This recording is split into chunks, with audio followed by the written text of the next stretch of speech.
Internet पर हर दिन millions में फोटोज अपलोड होती है। हर एक फोटो अपने साथ कोई ना कोई मेमोरी या स्टोरी लेकर आती है। कुछ फनी होती है, कुछ होलसम और कुछ इमोशनल। पर इंटरनेट पर कुछ ऐसी फोटोज भी अवेलेबल है जो सिर्फ मेमोरी नहीं बल्कि किसी की जिंदगी के आखिरी पल, अनसॉल्व्ड मिस्ट्रीज या फिर एक ऐसी टेरिफाइंग स्टोरी लेकर आती है जिसे जानकर तुम्हें एहसास होगा कि इंटरनेट पर अवेलेबल हर एक फोटो होलसम नहीं होती।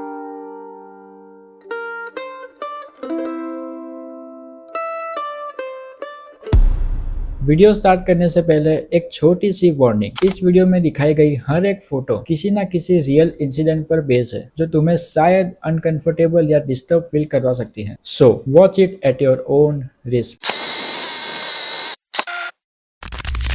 जरा इस फोटो को देखो। फोटो में दिख रहे इस आदमी के साथ क्या हुआ, उसकी डेथ कैसे हुई, उसका नाम क्या था, ये आज भी एक मिस्ट्री बनी हुई है। हुआ ये था कि 1 दिसंबर 1948 की सुबह ऑस्ट्रेलिया के एक बीच पर कुछ लोगों को एक वेल ड्रेस्ड आदमी की बॉडी दिखी। पुलिस ने जब उसकी तलाशी ली तो उसके पास से कुछ भी नहीं मिला, ना वॉलेट, ना आइडेंटिटी, इवन उसके कपड़ों पे से किसी ने लेबल्स भी निकाल लिए थे। पर एक चीज थी जो पुलिस को मिली थी। पुलिस को उसके लेफ्ट जेब में से एक चीट मिली थी जो किसी बुक से फटी हुई थी और उस पे लिखा था तमाम सड, जिसका मतलब होता है द एंड या इट इज फिनिश्ड। अब सवाल ये था कि ये चीट उसकी जेब में रखी किसने और ये फिनिश्ड का मतलब क्या था। इन्वेस्टिगेशन कंटिन्यू हुई और कुछ क्लूज मिले जिसने इस केस को सॉल्व करने की जगह और भी मिस्टीरियस बना दिया, क्योंकि पुलिस को जिस बुक में से वो चीट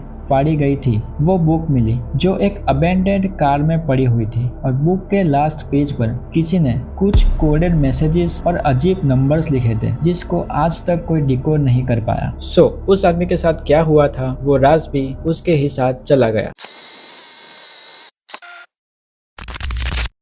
अगर मैं तुम्हें कहूँ एक किलर पूरी फैमिली का मर्डर करने के बाद उनके ही घर में उनकी ही डेड बॉडी के साथ रहने लगा तो शायद तुम इसे किसी हॉरर मूवी की स्क्रिप्ट समझोगे, पर यह बिल्कुल सच्ची कहानी है। ये फैमिली फोटो को देखो। ये है दी ग्रूबर फैमिली जो जर्मनी के एक छोटे से फार्म हिंटरकाइफेक में रहा करती थी। इनका ये फार्म 3 तरफ से जंगलों से घिरा हुआ था और नियरेस्ट नेबर्स भी लगभग 500 मीटर्स की दूरी पर थे। ग्रूबर फैमिली में टोटल 5 मेंबर्स थे। Andreas Gruber the head of the family, Cecilia Gruber his wife Victoria Gabriel, उन दोनों की बेटी जो एक विडो थी, एंड उसकी भी एक बेटी और एक बेटा था, 7 year old Sicilia and 2 years old Joseph. Actually Joseph के जो फादर थे वो कंफर्म नहीं थे। उनकी लाइफ काफी नॉर्मल चल रही थी, पर अराउंड 1922 में एक दिन फैमिली की मेड ने एंड्रियास से कहा कि जब रात को सब सो रहे थे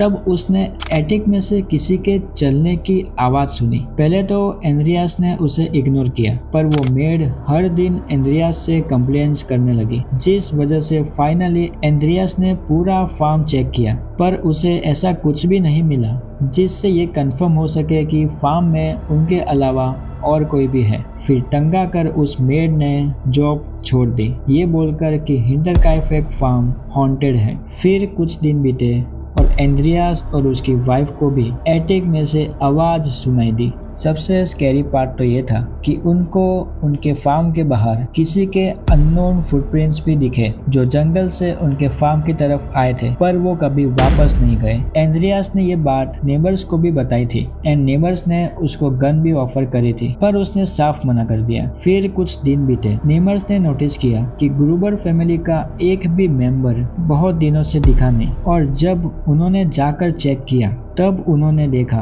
कि फार्म के पीछे वाले बान में पूरी फैमिली की डेथ बॉडीज पड़ी हुई हैं, जिन्हें काफी क्रूल एंड इनह्यूमन वे में मारा गया था। इवन उस किलर ने उन 7 साल और 2 साल के मासूम बच्चों को भी नहीं छोड़ा। जब इन्वेस्टिगेशन की गई तब पता चला कि फैमिली का मर्डर काफी दिन पहले ही हो चुका था और मर्डर के बाद भी उस फार्म में कोई रहता था। वो वहीं पर खाता था, वहीं सोता था, इवन फार्म के एनिमल्स को खाना भी प्रोवाइड करता था।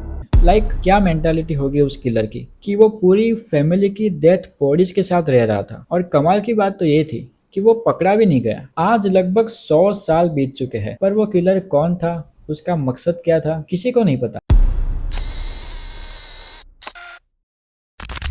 ये फोटो आज भी बहुत से लोगों को अनकंफर्टेबल फील करवा देती है और इसके पीछे छुपी story one of the most tragic stories में से एक है। ये फोटो सितंबर 11, 2001 के दिन रिचर्ड नाम के एक फोटोग्राफर ने ली थी। रिचर्ड ड्रू एक फैशन वीक पे काम कर रहा था, तब उसको न्यूज मिली कि 2 प्लेन्स वर्ल्ड ट्रेड सेंटर पर क्रैश हो गए। हाँ, वही 9/11 का इंसिडेंट। तब वो वहाँ फोटोज डॉक्यूमेंट करने पहुंच गए और उन्होंने ये चिलिंग फोटोग्राफ कैप्चर की, जिसमें हम देख सकते हैं कि एक आदमी उस टावर से नीचे कूद गया। क्योंकि अगर तुम्हें थोड़ी भी नॉलेज है 9/11 के बारे में, जब वो अटैक हुआ था तब बहुत सारे लोग उन टावर्स में थे जिनके बचने का कोई रास्ता नहीं था, जिस वजह से कई लोग उन टावर्स में से नीचे कूद गए थे, क्योंकि अगर कूदते नहीं तो जलकर मर जाते। और ये फोटो उन लोगों में से ही एक की है जो कैप्चर हुई थी। अगले दिन जब ये फोटो न्यूज़पेपर में छपी तो इसने बहुत सारी कंट्रोवर्सीज क्रिएट कर दी। कई लोग इसे देखकर डिस्टर्ब हो गए थे और उनका मानना था कि किसी की लाइफ के आखिरी पल ऐसे पब्लिकली पब्लिश करना ठीक नहीं है। एंड ये आदमी जो फोटो में था वो कौन था, उसकी पक्की इंफॉर्मेशन कभी नहीं मिली। कुछ डिटेक्टिव्स दावा करते हैं कि इसका नाम जोनाथन ब्रिले था, जो उन्हीं टावर्स में जॉब करता था। तब से लेकर आज तक द फॉलिंग मैन हिस्ट्री की one of the most heart breaking photos में से एक